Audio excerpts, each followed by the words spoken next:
to another Power Rangers review, and today obviously we're taking a look at Super7's Ultimate line. This is the White Ranger from the Mighty Morphin Power Rangers. I have busted this out of the box to have a look at it. It's a very, very nice figure, but I will go through it anyway. Ignore the rip at the top, that was completely my fault. So the first thing, this did bug me a little bit, I'm not going to lie, and I wasn't entirely sure because I've seen a lot of people in America picking these up and wondering about certain things that you do and don't get with this figure. And I have had a lot of people ask me, and no, they do not come with the top sleeve. So all the other figures came with this, and it does go over the top like so, usually. But the White Ranger, oddly, hasn't come with one.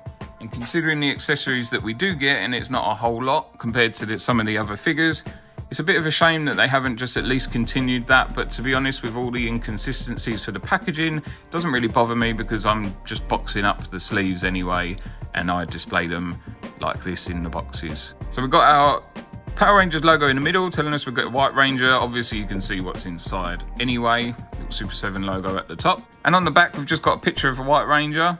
And a little description: after losing his Green Ranger powers, Tommy Oliver is transported to the command center where he is bestowed by Zordon the mantle of the White Ranger. Tommy becomes the new leader of the Power Rangers, blah, blah, blah. So a little description of what Tommy is about.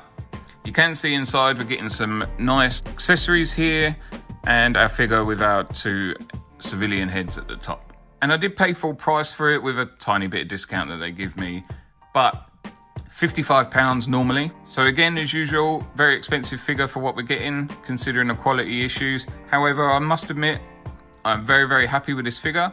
I don't regret spending the money on it at all. Once I get it out of the box, you will see why. So let's bust him out. And here he is out of the packaging. So we've got our White Ranger looking really, really nice. I really like the helmet on this, and I've got to be honest, as soon as I popped this out of the packaging, I was very, very pleased and fell in love with this figure straight away. Really, really nice, clean figure. As you'd expect from Super7, not a whole lot of articulation, but it does look very, very clean. Really happy with the detail on it, and the white looks very nice. As usual, love the fact that they've painted the bottom of the boots, which Hasbro don't tend to do. And other than saying it is just a really, really nice, clean figure, there isn't a whole lot to it. Obviously, being a White Ranger, he has to have a lot of white that pops, and this definitely does that for me. So you don't take it out of the packaging and it kind of look like an off-white or yellow. As you can see, it's a really, really nice white throughout the whole figure. So having a look at some articulation, I will do it with the helmet on just because it makes more sense, but don't expect too much as it is Super7, which aren't exactly known for their articulation. But the head moves up quite a nice amount and down. It does obviously do a full 360, and that's about it for the helmet. At the top, our arms do go up, but again, being a Super7, it's very, very stiff, and you can see where the paint's rubbing as it does it, which is very unfortunate, but these are definitely not a figure that you would play with. Single jointed elbows, and then whatever wrists that you've got on your figure will allow you to do, obviously they'll do a full 360. Top part of the torso, we have got an ab crunch, and there is a ball at the waist. Our legs do move up and down a little bit, but not a whole lot. And then obviously we've got single joints on the knees.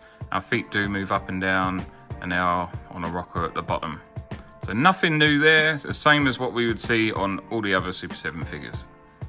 And moving on to some accessories, so it does come with two heads. So this one I reckon probably is a little bit better than the other, and it does look a bit more like Jason David Frank and Tommy's character, but it's still both very nice head sculpts. It does have a little headband on the back tied in a ponytail. And then this one I feel like it's just from more later seasons towards the end, where he sort of was starting to wear his hair down a little bit more, similar to what he did in Zeo.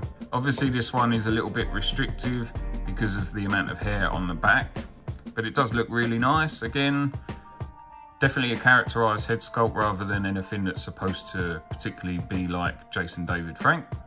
He also comes with a really nice saber, so this one comes with two heads, so you can pop the head off, which I must admit does make it a lot easier to get in his hand. So you can just slide it in like so, and then we can just change Saber's head over. And having it so you can change the head over is a really, really smart idea, and it does avoid more paint chippings and stuff like that and mucking about with the hands and stuff. So this one comes with little laser eyes, and I think it looks absolutely amazing. Really nice little action pose that you can get going on there. So really, really nice. Very, very happy with that. He also comes with, I believe it's the Sword of Light, and this was from the power transfer, so he was able to move the powers over, which is a really nice touch that they've added this in, considering you get all the different sort of head sculpts with the other characters, so that was a cool little touch. And then the rest in the tray, these are just balls that I believe, if I remember rightly, they were different attacks or something that he would put in the White Tiger Zord. And then he comes with various sets of hands, and then the sort of vintage style Saber there, which is the same size as the other one. And moving on to some comparisons. So here we've got the Lightning Collection figure here. It has got the Zeo red head sculpt on it, just because I thought it suited a little bit better than the little pea head one that we got with the White Ranger originally, which was the same as the one from the Fighting Spirit green 2-pack. And I felt like it was just a bit more fitting for that sort of time of the hairstyles that he'd had. But anyway, so it just shows more of a similarity between the two really with the hairstyles. So I would go as far as saying that this is obviously not as much of a likeness as Jason David Frank, but the figure does look very nice as opposed to this one, which I think just looks a little bit more like him. And as you know, Lightning Collection are a little bit smaller, so they are a 6-inch opposed to a 7-inch with the Super 7 Ultimates. But I really like the gold and how it stands out on this. This one definitely looks a bit more realistic, and this is definitely more of a characterized figure. Both very, very nice figures. And in all honesty, I do actually prefer this, especially just to look at. And don't get me wrong, Lightning Collection is definitely my thing. It'll always be a winner for me. But I must admit, this probably is one of my favourite Super 7s that they've given us so far. I have also got the SH Figure Arts version of him as well, which I'm yet to open and review. But you can see that, again, they've given a similar sort of head sculpt between these two. And then obviously, again, this is a Zeo head sculpt. And moving on to the final thoughts of the figure, this is definitely one of, if not my favourite, that Super 7 Ultimates have done so far. Really, really nice, clean figure. I don't think the accessories are too overpowering. However, I do feel like some of the accessories that they've given, like the little balls, are definitely more of a package filler and not really anything that you can do with them other than perhaps make him hold them. Very, very high price for what they are, as usual. Obviously, if you've been buying Super 7, you know what you're going to expect off of that. But this is a really, really nice, clean figure. I love the helmet on it. The chest piece looks nice. The gold pops really, really well. I don't think the head sculpts are that bad. And I love the fact that you can change Saber's head for more of an action pose. Is a really, really good touch. This is available at the whole shebang at the moment. I believe Comics and Cocktails still have it up for pre-order. So if you're looking for this, you can head to one of those. I did get mine from the whole shebang.